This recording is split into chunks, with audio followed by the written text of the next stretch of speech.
الحمد لله نحمده ونستعينه ونستغفره ونعوذ بالله من شرور أنفسنا ومن سيئات أعمالنا من يهده الله فلا مضل له ومن يضلل فلا هادي له وأشهد أن لا إله إلا الله وحده لا شريك له وأشهد أن محمدا عبده ورسوله يا أيها الذين آمنوا اتقوا الله حق تقاته ولا تموتن إلا وأنتم مسلمون يا أيها الناس اتقوا ربكم الذي خلقكم من نفس واحدة وخلق منها زوجها وبث منهما رجالا كثيرا ونساء واتقوا الله الذي تساءلون به والأرحام إن الله كان عليكم رقيبا يا أيها الذين آمنوا اتقوا الله وقولوا قولا سديدا يصلح لكم أعمالكم ويغفر لكم ذنوبكم ومن يطع الله ورسوله فقد فاز فوزا عظيما أما بعد فإن خير الحديث كتاب الله وخير الهدي هدي محمد صلى الله عليه وسلم وشر الأمور محدثاتها وكل محدثة بدعة وكل بدعة ضلالة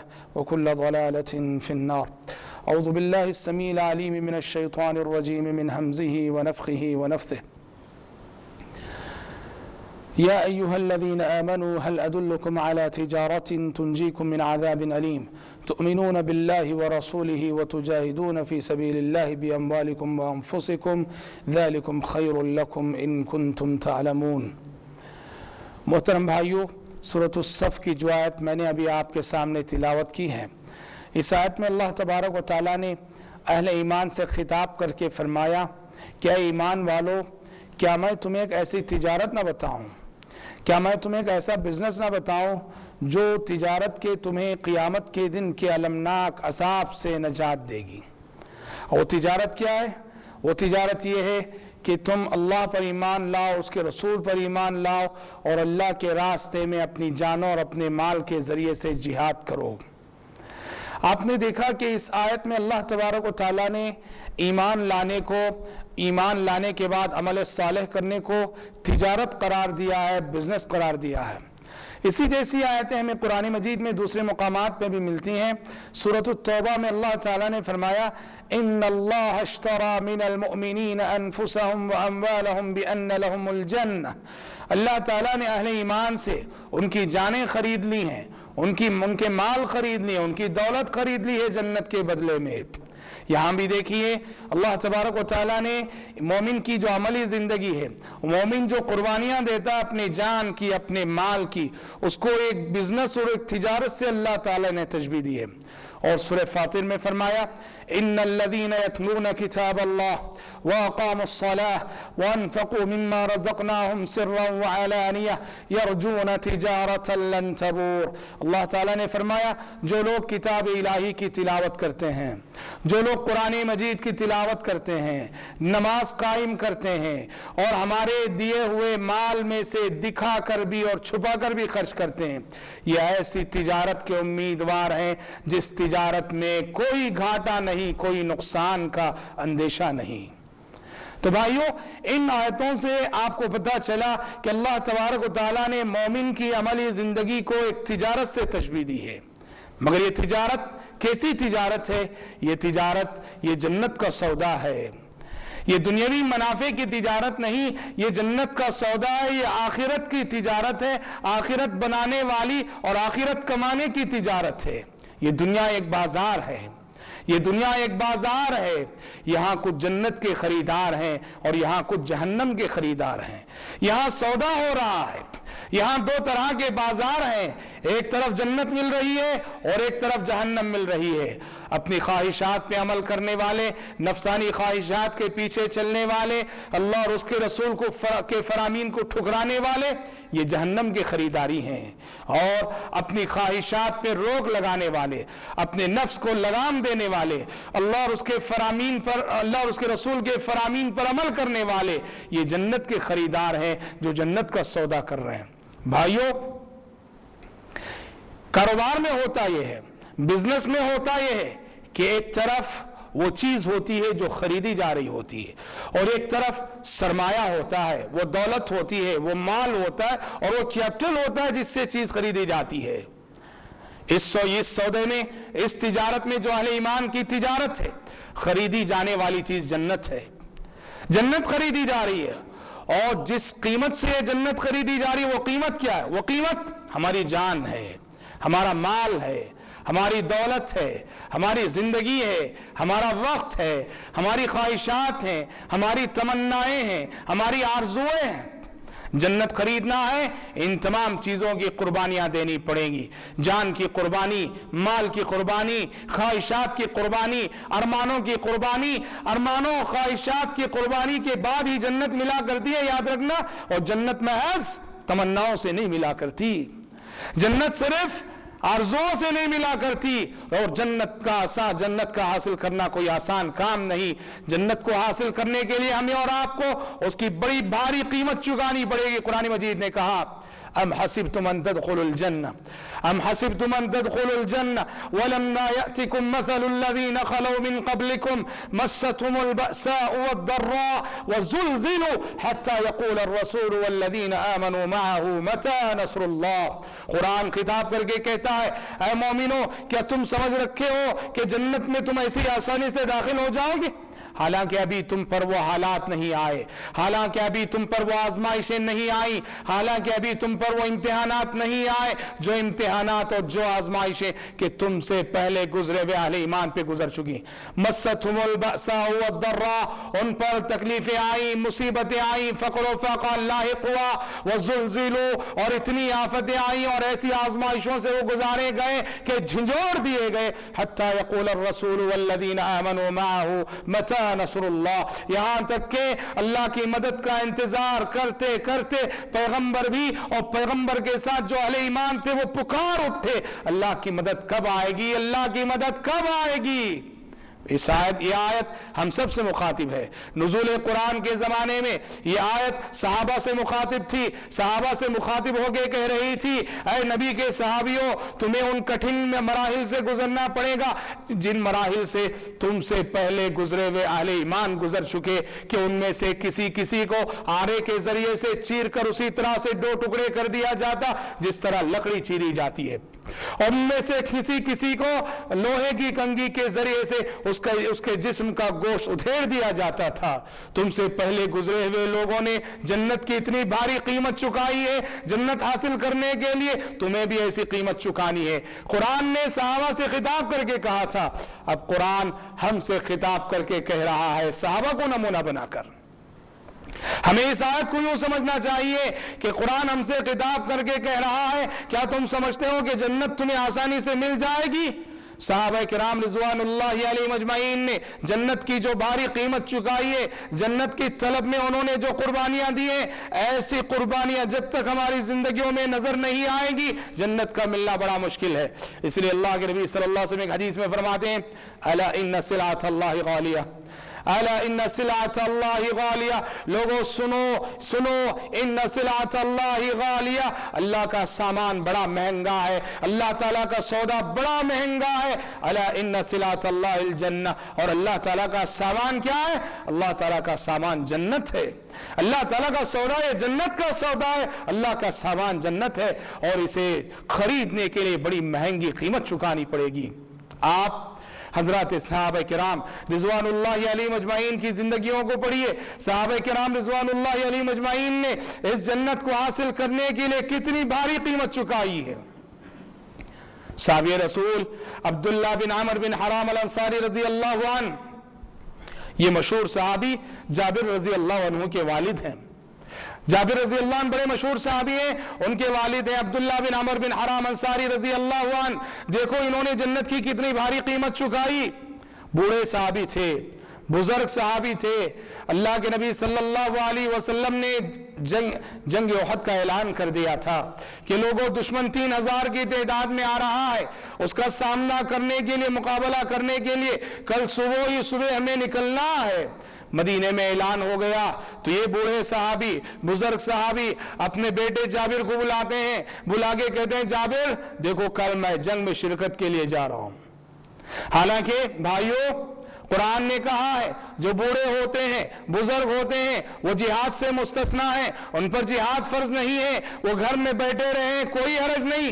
لیکن عبداللہ بن عمر بن حرام انصاری رضی اللہ عنہ بوڑھے ضرور تھے، جنت کی طلب ایسی تھی، جنت کا شوق ایسا تھا کہ شوق شہادت میں جنگ میں شریک ہونے کا فیصلہ کر لیا، اور اپنے بیٹے جابر کو بلا کے کہا کل میں شریک ہو رہا ہوں۔ اور اپنے بیٹے جابر سے کہا اب جابر اپنی بہنوں کا خیال رکھنا میرے بعد، جابر اپنے بہنوں کا خیال رکھنا۔ کیوں میرے بھائیوں؟ بخاری کی ایک روایت سے معلوم ہوتا ہے عبداللہ بن عمر بن حرام انصاری رضی اللہ عنہ کی 9 بیٹیاں تھیں، 9 بیٹیوں کا یہ بوڑھا باپ، 9 بیٹیوں کے ایک بھائی تھے حضرت جابر رضی اللہ عنہ۔ کہا میں جنگ میں شریک ہونے کے لیے جا رہا ہوں، میرے بعد اپنی بہنوں کا خیال رکھنا جابر، اس لیے کہ مجھے امید ہے کہ کل سب سے پہلے شہادت سے سرخرو میں ہوں گا انشاءاللہ۔ یہ کہا، دوسرے دن میدان جنگ کا رخ کیا، اور طبقات ابن سعد کی روایت کے مطابق جیسے انہوں نے کہا ویسے ہی جب جنگ شروع ہوئی تو سب سے پہلے جام شہادت نوش کرنے والے صحابی یہی عبداللہ بن عمر بن حرام انصاری رضی اللہ عنہ ہیں۔ جیسے ان کی زبان سے جملہ نکلا کہ سب سے پہلے میں شہید ہو جاؤں گا، اللہ تعالیٰ نے ان کی تمنا پوری کی۔ یہی مطلب ہے اس حدیث کا، انا عند ظن عبدی بی، میرا بندہ میرے ساتھ جیسا گمان کرتا ہے میں اس کے ساتھ ویسے ہی معاملہ کرتا ہوں۔ حدیث قدسی میں اللہ تعالیٰ نے جو فرمایا یہی مطلب ہے۔ سچے دل کے ساتھ انہوں نے ارادہ کیا کہ کل کی صبح میں جام شہادت سب سے پہلے نوش کروں گا، اور شہادت انہیں مل کر رہی۔ حضرت عبداللہ بن عمر بن حرام کیا نعوذ باللہ عالم الغیب تھے؟ کیا انہیں معلوم تھا کل کیا ہونے والا؟ نہیں، عالم الغیب نہیں تھے، وہ اپنے دل کے عزم اور ارادے کا اظہار کر رہے تھے، اور ان کے عزم اور ارادے کے مطابق اللہ تعالیٰ نے بھی ان کے ساتھ ویسے ہی معاملہ کیا اور سب سے پہلے شہادت انہیں عطا کی۔ غور کرنے کی بات ہے، یہ کوئی معمولی واقعہ نہیں۔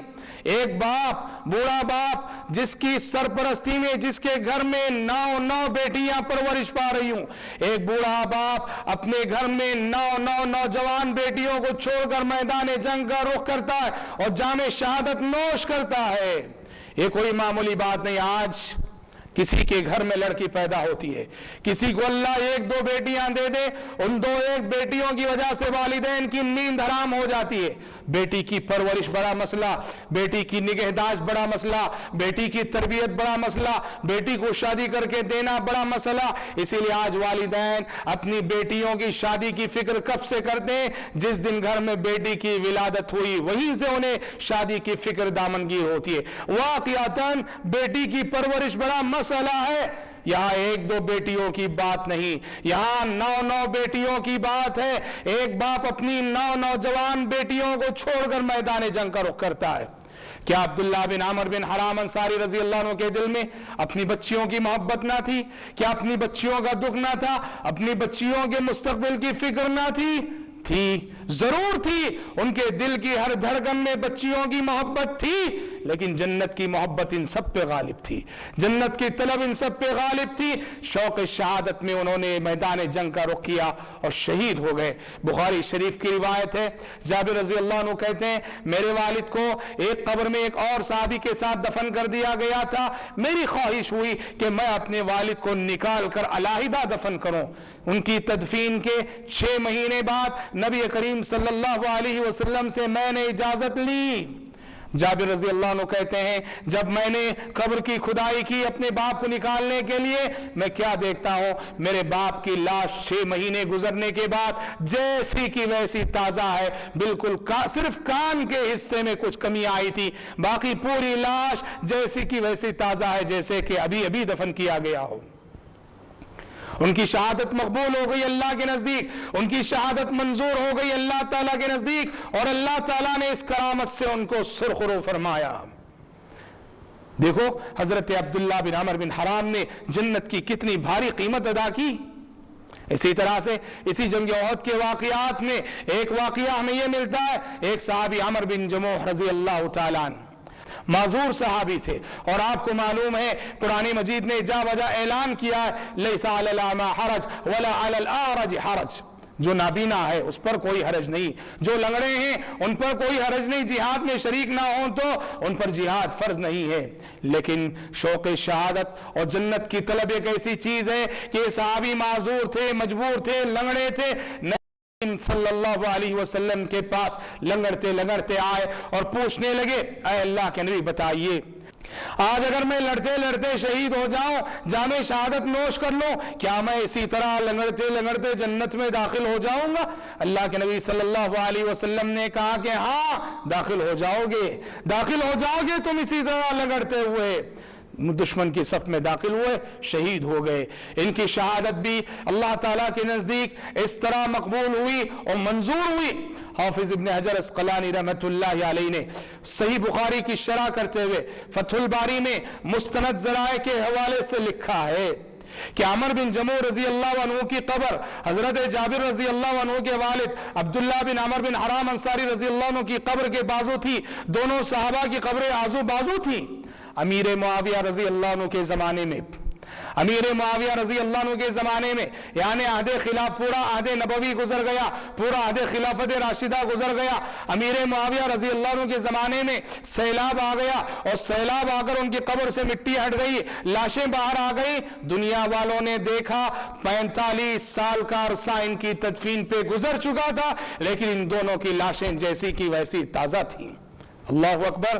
یہ وہ کرامت تھی, یہ اعزاز تھا جو اللہ تعالیٰ نے ان دو عظیم صحابیوں کی شہادت کو قبول کرتے ہوئے, ان کے شوق شہادت کو قبول کرتے ہوئے, جنت کی جو بھاری قیمت انہوں نے چکائی ہے, اللہ تعالیٰ کے نزدیک وہ اس قدر منظور ہوئے. دنیا والوں کو دکھانے کے لیے اللہ تبارک و تعالیٰ نے ان کی لاشوں کو اللہ نے تازہ رکھا. بھائیو یاد رکھنا, قانون اور دستور کی حیثیت سے انبیاء اور رسول علیہ السلام کے بارے میں یہ بات ہے, انبیاء اور رسول علیہ السلام کی لاشوں کو مٹی نہیں کھایا کرتی, قیامت تک مٹی نہیں کھائے گی. لیکن انبیاء اور رسول کے علاوہ اللہ جن کو چاہے رکھے, ہمیں نہیں معلوم. ان دونوں کے بارے میں اللہ تعالیٰ نے چونکہ دکھا دیا ہمیں معلوم ہو. اور ایک بات یہ بھی یاد رہے کہ عبداللہ بن عمر بن حرام انصاری رضی اللہ عنہ اور عمر بن جموع رضی اللہ عنہ اگر 45 سال کے عرصے تک ان کی لاش باقی رہی تو ضروری نہیں کہ وہ قیامت تک باقی رہے, اس وقت تک وہ باقی تھی. ہمیں اتنا علم ہے اور وہاں تک ہم کہیں گے یہ تو انبیاء اور رسول کے سلسلے میں ہے کہ قیامت تک ان کی لاشوں کو مٹی نہیں کھاتی. تاہم اس سے ان کی کرامت ضرور ثابت ہوتی ہے. اللہ تعالیٰ نے کتنے بڑے اعزاز سے انہیں نوازا, اور ان کی قربانیاں اللہ تعالیٰ کے نزدیک کس قدر مقبول ہوئی, منظور ہوئی. مال کی اگر بات کرتے ہیں, جنت کی طلب میں, جنت کی جستجو میں صحابہ کرام رضوان اللہ علیہ مجمعین نے کیسی مالی قربانیاں دی. یہ جنگ تبوک کا موقع ہے. مسلمان ہرقل جنگ کی تیاری, جی ہاں, مسلمانوں پر حملہ کرنے کی تیاری کر رہا تھا. نبی کریم صلی اللہ علیہ وسلم نے صحابہ کرام رضوان اللہ علیہ مجمعین کو حکم دیا کہ تیاری کر لو, اس لیے کہ ابھی تبوک جانا ہے اور رومیوں سے مقابلہ کرنا ہے.